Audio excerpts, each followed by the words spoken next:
When I say Poland, you say military prowess? Yeah, Poland and Lithuania have really been shafted by the 20th century when it comes to military prestige. But back in the 16th and 17th century, Poland and the Duchy of Lithuania were really military titans when it came down to it, especially in Eastern Europe.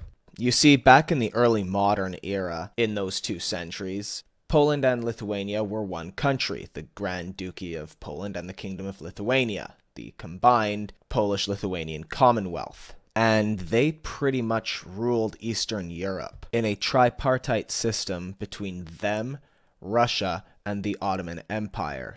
But because Russia was off expanding eastward and often in contact with Sweden and the Ottoman Empire, most of Eastern Europe ended up coming under the domain of the Polish-Lithuanian Commonwealth. To the west, their only real enemies, or potential enemies, was the Habsburg monarchy, which ruled the Holy Roman Empire and most of Austria. But Poland-Lithuania was conveniently allied with them, so they weren't much of a problem in terms of warfare, until the imperial city of Vienna was attacked by the Ottoman Empire.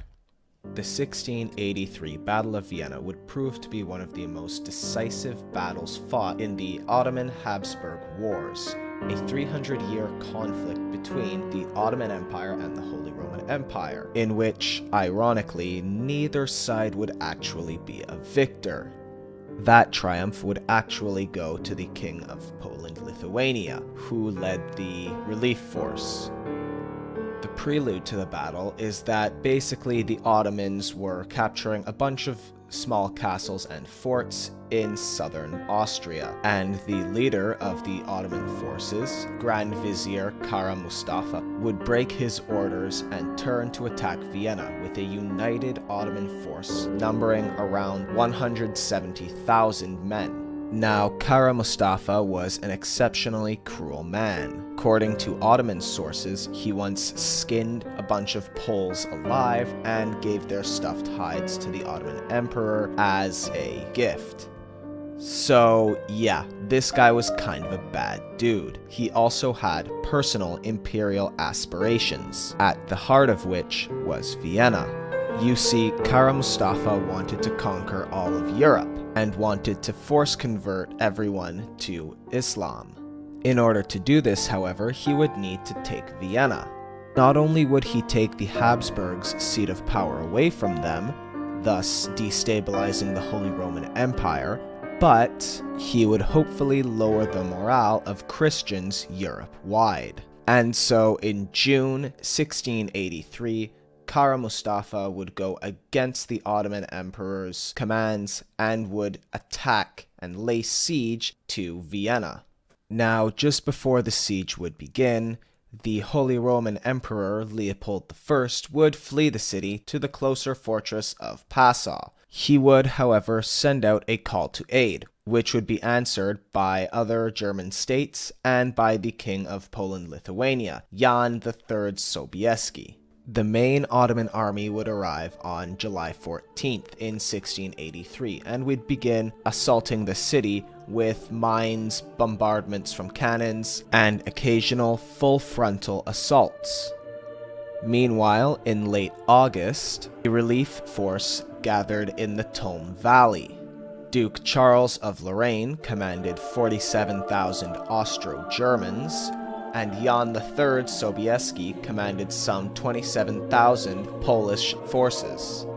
King Jan would nominally lead the army, because he was, after all, a king and no one else was. He also had quite a bit of military experience. However, Duke Charles of Lorraine would be the mind behind the attack on the Ottomans, as he was a military strategist. On September 10th, the relief army would officially reach the Kahlenberg Heights, the mountains outside of Vienna, and on September 11th, they would capture a few Ottoman outposts. From there, they set off relief signals to the battered garrison of Vienna. Help was now officially here. This relief army was desperately needed. The original garrison size had numbered around 33,000, but now the garrison of Vienna numbered only around 11,000 soldiers and some 5,000 volunteers, an extremely insignificant force going up against the now depleted Ottoman force, which still numbered 140,000 men. The Viennese garrison was also completely outgunned. While the Ottomans had 150 guns operational, of the 312 guns the Viennans could use, only 141 were operational. Disease and starvation were also starting to strike the city, and so help was really desperately needed at this point in time.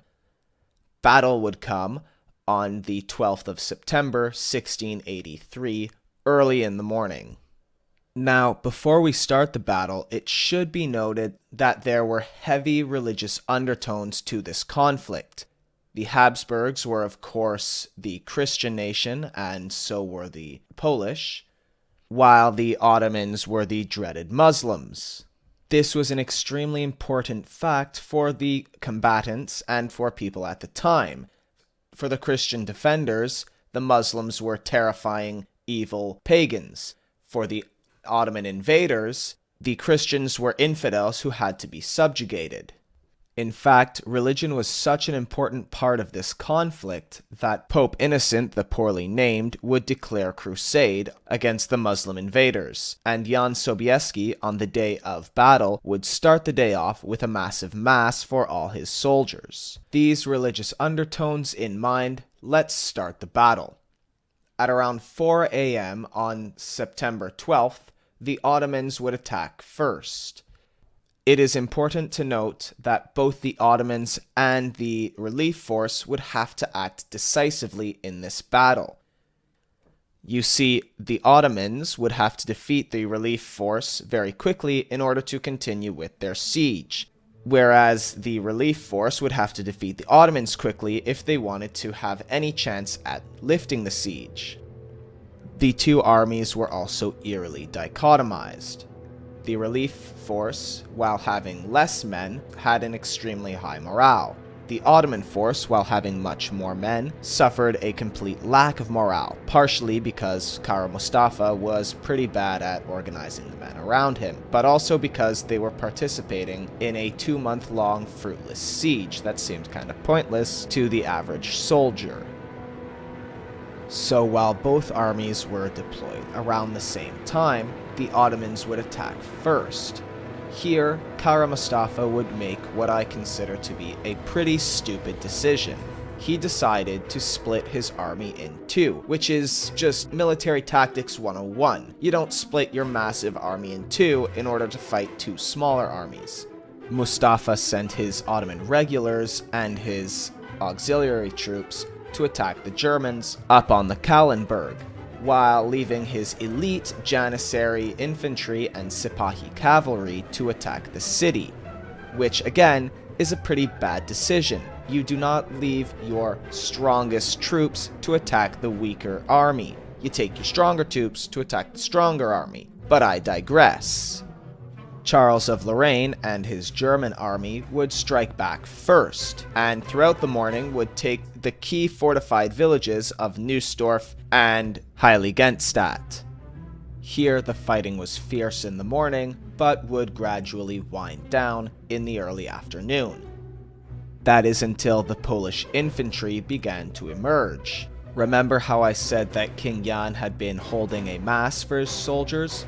Well, that lasted all morning, and so the Polish army could only attack in the late afternoon. Around this time, the German imperial troops would start fighting again. Both sides of the reinforcing army's line were stopped by the Ottomans initially, but around late afternoon, they managed to capture some key settlements. The Poles managed to capture the village of Gersdorf, while the Germans managed to capture the villages of Unterdobling and Oberdobling, both of which were very close to the Ottoman central position. At around this point, King Jan and the Polish cavalry entered the battle, wearing full, almost medieval armor. King Jan and the Polish cavalries alone boosted the morale of the entire army, which is a testament as to how great King Jan actually was, seeing as though at the time he was almost 60 and was so fat he needed help to actually get on his warhorse. By 6 p.m., the Allies were now ready for their killing blow. King Jan ordered a 4-pronged cavalry attack, and 18,000 horsemen crashed down the hill into the Ottoman line. They were led by King Sobieski and 3,000 Polish heavy cavalry, famously named the Winged Hussars. This massive attack was a huge killing blow to the Ottoman line, and was the largest cavalry charge in all of recorded history. Such a staggering charge easily broke the Ottoman line, and now the Allied cavalry headed straight for the Ottoman camps, where they committed plenty of cruelty themselves. The Ottoman troops were tired and dispirited, but they continued to fight, while Kara Mustafa fled the battlefield with his personal bodyguard, despite a last-ditch attempt to rally the troops. He was eventually captured and executed by the Ottoman Sultan for breaking orders, days after the battle. However, like something out of The Lord of the Rings, this cavalry charge won the battle. Less than 3 hours after this cavalry attack, the Allied Christian forces had soundly relieved Vienna from its Muslim attackers.